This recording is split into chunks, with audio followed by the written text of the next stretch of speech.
Alors, nous allons étudier dans ce chapitre la cohésion des solides, c'est-à-dire les forces qui permettent aux particules qui constituent les solides de rester entre guillemets collées les unes aux autres.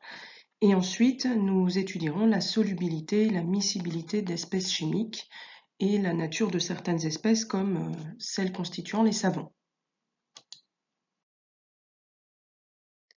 Alors, on va d'abord s'intéresser à la cohésion des solides cristallins, c'est-à-dire constitués de cristaux. Donc il existe trois types de solides cristallins selon la nature des particules qui les constituent. Donc on a les solides ioniques qui sont constitués d'ions comme le chlorure de sodium, c'est-à-dire le sel. Ensuite on a les solides moléculaires constitués de molécules comme la glace dans laquelle les molécules d'eau sont rangées de manière ordonnée. Et pour finir on a les solides atomiques constitués d'atomes dont on ne va pas particulièrement étudier la cohésion puisque c'est un peu différent des deux autres, donc comme le cuivre, le fer, l'or, dont les atomes peuvent adopter des structures cubiques à face centrée par exemple. Ça doit vous rappeler certains cours d'enseignement scientifique. Alors rassurez-vous, on ne va pas revenir sur toutes ces notions. Donc, premièrement, les solides ioniques. Alors, vous voyez quelques exemples, donc le fluorure de calcium qui est ici, le chlorure de sodium, c'est-à-dire le sel, qui est ici, et on retrouve sur les schémas ce qu'on a pu voir en enseignement scientifique, c'est-à-dire que les entités chimiques, les ions, sont bien rangés. Donc, on peut déjà noter la définition d'un solide ionique. Donc, un solide ionique est constitué de cations positifs et d'anions négatifs régulièrement disposés dans l'espace. Un solide ionique est électriquement neutre. Alors neutre parce que ça veut dire que la charge des cations doit compenser exactement celle des anions, ce qui est le cas sur les deux exemples qui sont présents. Parce que si on fait le décompte du nombre d'ions par maille, attention, il ne faut pas compter quand ça dépasse de la maille, on a la même charge positive que la charge négative en valeur absolue. Alors, on peut compter, donc pour le chlorure de sodium, si je compte le nombre d'ions chlorure, donc on a les ions chlorure qui sont au sommet de la maille, on en a 8, donc 8 sommets, comptant pour un huitième. Donc 8 fois un huitième égale 1. Ensuite, on a les ions chlorure qui sont au centre des faces, et comptant pour un demi. Donc il y a 6 faces, 6 fois un demi égale 3. Donc au total, j'ai 1 plus 3 égale 4 ions chlorure, Cl- par maille. Alors pour les ions sodium, on a les ions sodium qui sont présents au milieu des arêtes. On a 12 arêtes, donc 12 ions, comptant chacun pour un quart. Donc 12 fois un quart égale 3. Et on en a un au centre de la maille. Il ne faut pas l'oublier celui-là. Donc il compte pour 1. Donc on a également 1 plus 3 égale 4 ions sodium Na+ par maille. Donc par maille, j'ai 4 ions Cl-, 4 ions Na+. Donc c'est neutre. Alors pour le fluorure de calcium, on peut faire le même décompte. Alors déjà pour commencer, les ions calcium, c'est exactement le même cas que pour les ions chlorure tout à l'heure, c'est-à-dire qu'on a un ion calcium sur chaque sommet, plus un ion calcium au centre de chaque face. Donc on a 4 ions calcium par maille, c'est le même décompte que pour les ions chlorure de tout à l'heure. Et pour les ions fluorure, donc on peut constater qu'on a 8 ions fluorure au centre du cube, donc chaque ion compte pour 1. Donc j'ai 8 ions fluorure, F-, donc 8 charges négatives, et 4 ions Ca2+, 4 fois 2, 8 charges positives, donc c'est neutre également.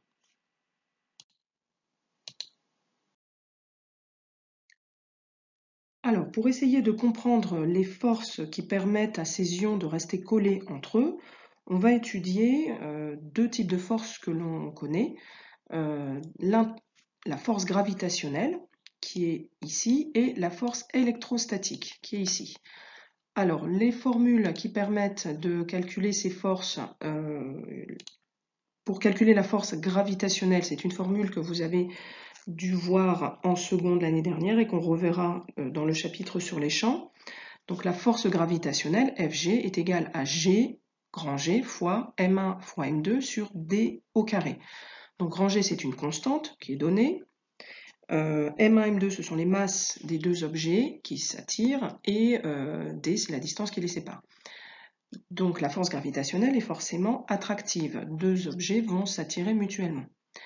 Alors pour la force électrostatique, sa formule n'a pas été vue en secondes, on la verra sur le chapitre au niveau des champs, mais la formule qui permet de calculer ce qu'on appelle la norme, c'est-à-dire la valeur de cette force, hein, sans la représenter par un vecteur, on va la noter Fe pour force électrostatique, donc qui est égale à K fois valeur absolue de Q1 fois Q2 divisé par D carré.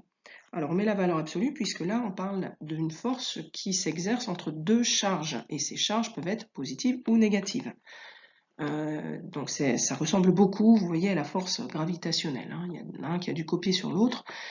Donc cette force peut être, alors la norme elle est positive, mais cette force elle peut être attractive ou répulsive. On le verra dans le chapitre sur les champs.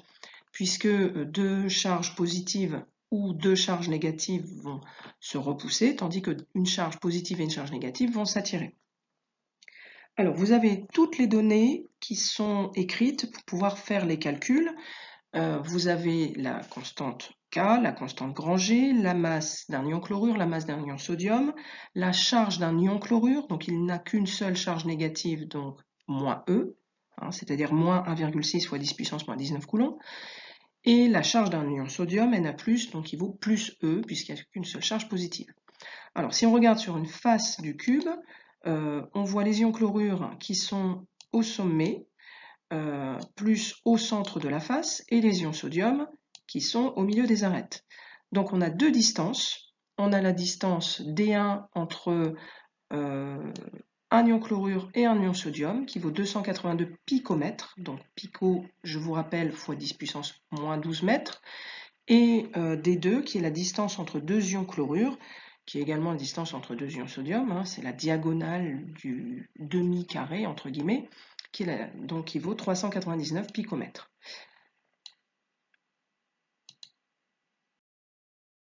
Donc là, je vous invite à mettre en pause et essayer de faire le calcul de la force gravitationnelle qui s'exerce entre un ion chlorure et un ion sodium. Donc on doit prendre la masse d'un ion chlorure et d'un ion sodium et la distance qui sépare un ion chlorure d'un ion sodium, c'est-à-dire la distance D1. Après, pour la question 2, pareil, vous calculez la force électrostatique Fe1, donc la première force, qui s'exerce entre un ion chlorure et un ion sodium. Donc là, il faut prendre toujours cette distance entre D1, entre l'ion chlorure et l'ion sodium. Et pour Fe2, c'est la force électrostatique qui s'exerce entre deux ions chlorure. Donc là, il faut prendre la distance D2. Donc faites les calculs. Alors, vous devez obtenir, déjà, je vous rappelle que pour faire un calcul, on remet la formule en premier. Ensuite, on remplace chaque lettre par sa valeur. Donc, grand G, c'est 6,67 fois 10 puissance moins 11, fois les masses des deux ions, divisé par la distance entre un ion chlorure et un ion sodium, c'est-à-dire D1, c'est-à-dire 282, fois 10 puissance moins 12. N'oubliez pas ça, et n'oubliez pas de mettre les parenthèses pour pouvoir mettre ça au carré. Hein, le carré, en général, une fois sur deux, on l'oublie.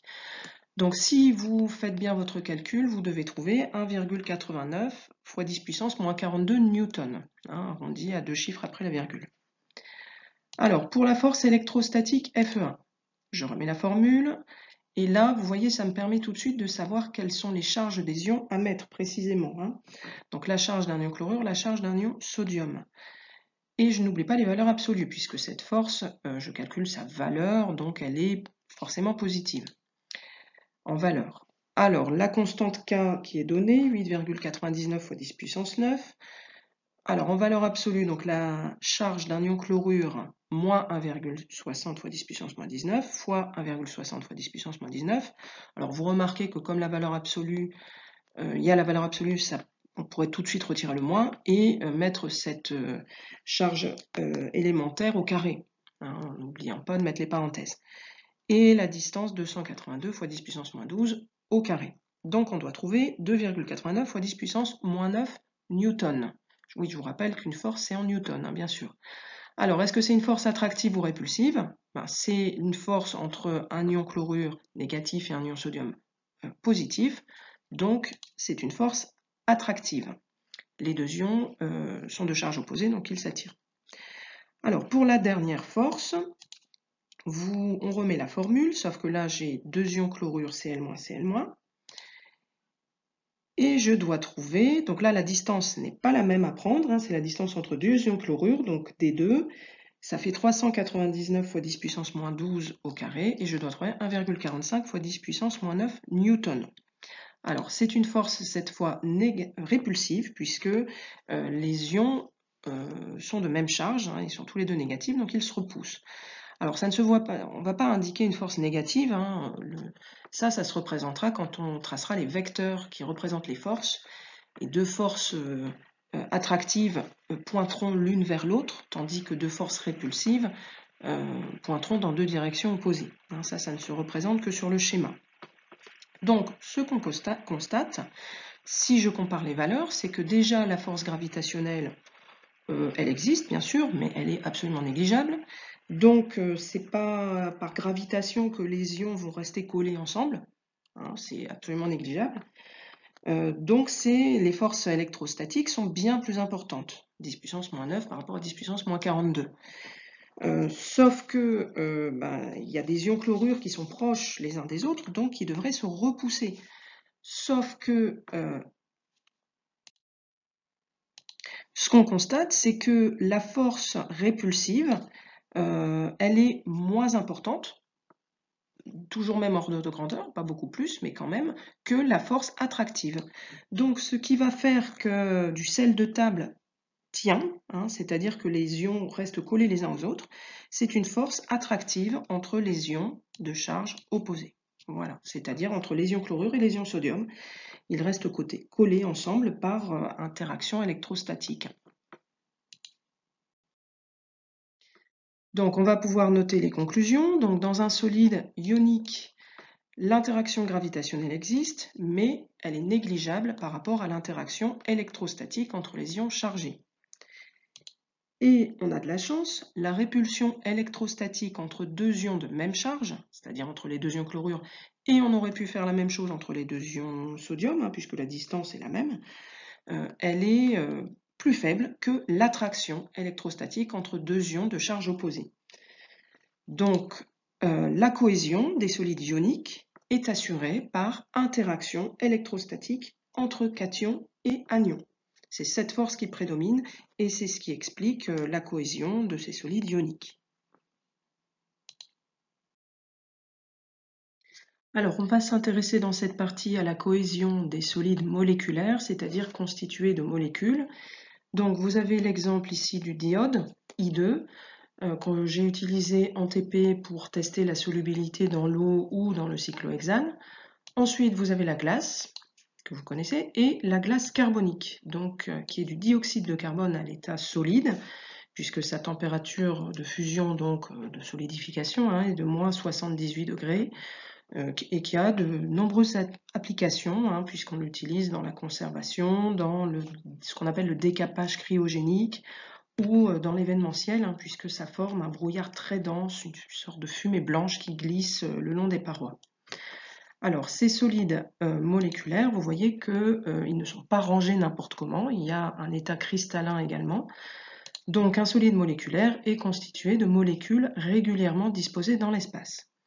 Alors, la cohésion de ces solides, et ça marche aussi pour les liquides d'ailleurs, moléculaires, est assurée par deux types d'interactions intermoléculaires. Donc, intermoléculaire, ça veut dire entre molécules. Alors, on a les interactions qu'on appelle de Van der Waals, donc pour tous les solides moléculaires, et on a les interactions qu'on appelle par pont hydrogène, donc uniquement pour quelques solides, pas tous. Alors, tout d'abord, les interactions de Van der Waals, qui s'appliquent pour tous les solides moléculaires. Donc, vous voyez la tête du scientifique, hein, qui est Johannes Van der Waals, donc un physicien néerlandais qui a travaillé sur les états fluides, donc l'état liquide, l'état gazeux, qui a permis de trouver les forces de cohésion, qu'on a appelées les forces de Van der Waals, et une équation aussi qui décrit la compressibilité des gaz. Donc il a eu un prix Nobel en 1910 pour ses travaux. Donc, Ça s'applique sur les molécules polaires. Donc les molécules polaires sont des molécules, donc elles sont neutres. Par contre, elles portent quand même des charges électriques sous la forme des centres G+ et G-. Donc, je vous invite à revoir le chapitre précédent sur les molécules polaires. Vous prenez la molécule d'eau, il y a bien un centre G+ entre les deux atomes d'hydrogène et un centre G- sur l'atome d'oxygène, qui existe tout le temps. Donc, ces dipôles sont appelés des dipôles permanents. Hein. Dipôles parce qu'on a deux pôles, un pôle G+ et un pôle G-. Et les molécules vont s'orienter de manière à ce que le pôle positif soit toujours voisin du pôle négatif d'une autre molécule. Alors pour les molécules apolaires, le centre des charges positives est confondu avec celui des charges négatives par définition. Donc ce ne sont pas des dipôles permanents. Par contre, quand une molécule apolaire s'approche d'une autre molécule apolaire, on a un phénomène qui s'appelle une déformation du nuage électronique. Donc leur nuage électronique se déforme. Et les molécules deviennent, si on prenait une photo, les molécules deviennent polaires à un instant donné, même si elles ne l'étaient pas au départ.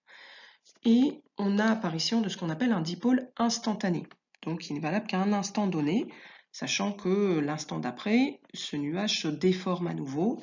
Hein, il bouge en permanence, il ne faut pas croire que les électrons restent bien sagement en cercle autour du noyau. Quand il y a une autre molécule qui approche, ça perturbe ce nuage électronique. Alors cette interaction entre dipôles instantanée, elle est plus faible, même beaucoup plus faible qu'entre dipôles permanents.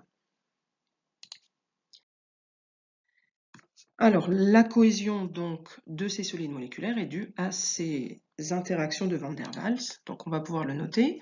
La cohésion des solides moléculaires est assurée par interaction de Van der Waals. Ce sont des interactions électrostatiques attractives. Hein. S'il y a une cohésion, c'est forcément des forces attractives entre molécules polaires ou apolaires. Donc ça marche entre les deux, même si c'est moins fort pour les molécules apolaires. Alors l'énergie qui est mise en jeu, elle est vraiment très inférieure à celle rencontrée dans les cristaux ioniques. Donc la cohésion des solides moléculaires est beaucoup moins forte que celle des solides ioniques. Alors ça va avoir des conséquences, par exemple, sur la température de changement d'état, puisque cette température va être liée à l'énergie qu'il faut fournir à un solide pour casser les forces attractives entre ces molécules. Et plus ces forces sont importantes, plus il faudra fournir d'énergie pour les casser. Et donc, plus la température de changement d'état doit être importante. Donc, pour le sel, qui est un solide ionique, on peut prendre du sel solide et le rendre liquide, comme du sucre qui fondrait. Sauf que du sucre, ça fond à 180 degrés, tandis que du sel, ça va fondre à plus de 800 degrés. Le diode, qui est un solide moléculaire, les forces qui relient les différentes molécules de I2 sont beaucoup plus faibles, donc on a besoin de chauffer beaucoup moins que pour du sel, donc 114 degrés seulement, entre guillemets. Alors maintenant, les interactions par pont hydrogène. Donc dans certains solides moléculaires, pas tous, on verra les conditions pour qu'il y ait ce genre d'interaction. On a des interactions attractives supplémentaires qui s'ajoutent aux interactions de Van der Waals. Donc les interactions de Van der Waals sont toujours là, mais on peut avoir en plus des interactions qu'on appelle par pont hydrogène. Donc on doit avoir de l'hydrogène dans la molécule. Et cela assure une plus grande cohésion du solide. Alors pourquoi? Parce que ces interactions sont 10 fois plus solides que les interactions de Van der Waals. Donc on s'approche presque d'une liaison covalente. Hein. C'est quand même beaucoup plus solide que liaison de Van der Waals. Donc pour qu'on ait une interaction par pont hydrogène, on va noter la définition et les conditions qu'il faut. Donc les interactions par pont hydrogène sont des interactions entre molécules de nature électrostatique. Donc ça n'est pas à l'intérieur de la molécule, c'est entre les molécules. Alors elles se forment lorsque un atome d'hydrogène H, donc il faut un atome d'hydrogène dans la molécule pour avoir une interaction par pont hydrogène. C'est pour ça que ça s'appelle comme ça. Donc cet atome d'hydrogène doit être lié à un atome A très électronégatif. Donc ce que vous avez ici. Donc ça doit être électronégatif. Donc on doit avoir une petite charge delta- ici. Donc typiquement, les atomes très électronégatifs sont l'oxygène, l'azote ou le fluor, dans ceux qu'on rencontre très souvent. Alors ça doit être lié par liaison covalente. Donc ça va interagir avec un autre atome d'une autre molécule, un atome B, également très électronégatif, donc delta-, et porteur d'un doublet non liant. Donc il faut qu'il y ait un doublet non liant ici. Et en fait, l'hydrogène qui est ici va être légèrement positif, puisque l'atome à côté est légèrement négatif, hein. Donc il va y avoir une petite interaction entre un site ici qui manque d'électrons, entre guillemets, et un site ici qui est très riche en électrons. Donc il y a une petite interaction entre les deux. Et vous voyez que cette interaction va se représenter par des pointillés. Ce n'est pas une vraie liaison, c'est presque une liaison, donc entre pointillés. Et les trois atomes qui rentrent en jeu vont s'aligner. Donc les trois atomes participant à une interaction par pont hydrogène sont généralement alignés et on représente cette interaction par des pointillés entre l'atome et le doublet non liant impliqué, donc entre l'atome d'hydrogène. Alors, au niveau de l'intensité relative des interactions, donc l'interaction de Van der Waals est moins forte que l'interaction par pont hydrogène, qui est moins forte quand même que la liaison covalente. Alors, petite remarque, où est-ce qu'on peut rencontrer ce genre d'interaction? Dans toute molécule qui possède le groupe OH va présenter des interactions par pont hydrogène. Donc OH, il y en a dans quoi? Dans l'eau, H2O, hein, il y en a même deux. Et dans tout ce qui est éthanol. Donc l'éthanol, ce sont l'alcool, et dans toutes les différents alcools qu'on pourra voir au prochain chapitre. Donc là, on va représenter les petites charges positives et négatives et la liaison, enfin l'interaction par pont hydrogène. Donc si je représente les charges positives et négatives, les atomes d'hydrogène sont moins électronégatifs que l'atome d'oxygène, donc on a une charge partielle delta plus sur chaque hydrogène et deux charges partielles négatives sur l'oxygène. Donc même chose sur l'autre molécule. Et donc là, j'ai toutes les conditions pour avoir une interaction par pont hydrogène entre cet hydrogène et l'oxygène qui a un doublet non liant. Et les trois atomes sont alignés. Alors, cette interaction par pont hydrogène, elle est extrêmement importante dans la nature et elle explique pourquoi l'ADN est formé de, par exemple, deux rubans, parce qu'on a entre ces molécules, ce sont des macromolécules, hein, puisque vous pouvez voir ici la somme d'atomes qu'il peut y avoir qui est impressionnant, et entre les deux, là, ici, tout à ce niveau-là, ça colle, entre guillemets, grâce à des liaisons hydrogènes. On a toutes les conditions pour avoir des liaisons hydrogènes qui sont bien alignées. Donc, tous les élèves qui feront médecine, par exemple, vous allez en reparler beaucoup. Alors, vous voyez qu'ici, il n'est pas marqué interaction par pont hydrogène, dont la dénomination est un peu nouvelle. On trouve beaucoup dans les livres, et vous entendrez certainement parler plutôt de liaison hydrogène. Mais on a changé un peu parce que ça vous donne l'impression que c'est une vraie liaison comme une liaison covalente, alors que non. C'est juste ce qui explique que les cheveux vont se dresser quand on enlève un pull, c'est le même genre d'interaction électrostatique, c'est pas une vraie liaison non plus. Alors maintenant, on va s'intéresser à la dissolution d'un solide ionique dans l'eau. Donc par exemple, le sel dans l'eau qui va se dissoudre. Qu'est-ce qui va se passer concrètement quand le grain de sel est en contact avec les molécules d'eau? Donc en fait, il va y avoir trois étapes. Donc la première étape, ça va être ce qu'on appelle la dissociation. Donc dès que le solide ionique est mis en contact avec un solvant polaire comme l'eau, on va avoir des forces d'attraction électrostatique entre les molécules d'eau et les ions.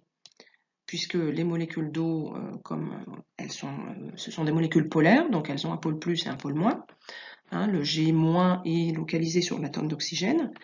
Et ces forces, c'est le plus fort qui l'emporte. Donc les forces entre les molécules d'eau et les ions sont plus importantes que celles qui assurent la cohésion du solide ionique. Donc les ions vont préférer aller avec les molécules d'eau elles sont plus attirées par les molécules d'eau que par l'autre ion de charge opposée. Donc voilà, donc elles vont commencer à se séparer. Ensuite, on va avoir ce qu'on appelle la solvatation. Alors on appelle ça aussi l'hydratation si c'est de l'eau.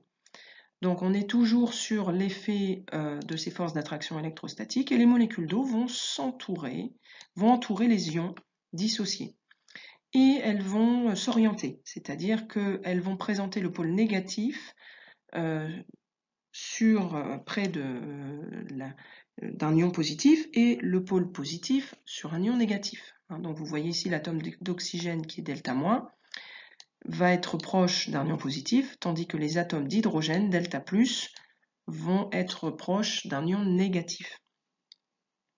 Alors vous avez une petite vidéo ici que je mettrai dans les liens et qui montre en fait cette dissolution en animation avec les différentes étapes qui vont se trouver. Alors la dernière étape, c'est la dispersion, c'est-à-dire qu'une fois que les ions sont entourés de molécules d'eau, eh ben, on a une agitation thermique dans un liquide qui font que les molécules glissent un peu les unes sur les autres et donc elles vont s'éloigner. Et les ions solvatés, c'est-à-dire entourés de molécules d'eau, vont se disperser dans toute la solution, ce qui fait que même si on n'agite pas, au bout d'un temps suffisamment long, le sel sera dissous et toute la solution sera salée, c'est-à-dire les ions vont se répartir dans toute la solution. Et les ions ne sont plus en interaction les uns avec les autres. Donc vous avez un résumé ici des 3 étapes. Donc on a d'abord la dissociation des ions, donc la solution aqueuse, l'eau, cristal de chlorure de sodium. Donc d'abord les molécules d'eau attirent les ions, que ce soit positif ou négatif. Elles s'orientent et ces forces sont plus importantes que les forces qui relient un ion positif avec un ion négatif. Ensuite, vous avez la solvatation. Donc les ions s'entourent de molécules d'eau. Donc ça fait comme une sorte de petite coque de molécules d'eau. Et donc ces ions ne sont plus en interaction. Il n'y a plus de force possible entre eux. Et vous avez la dispersion. Donc la dispersion, c'est que ça part dans tout le liquide.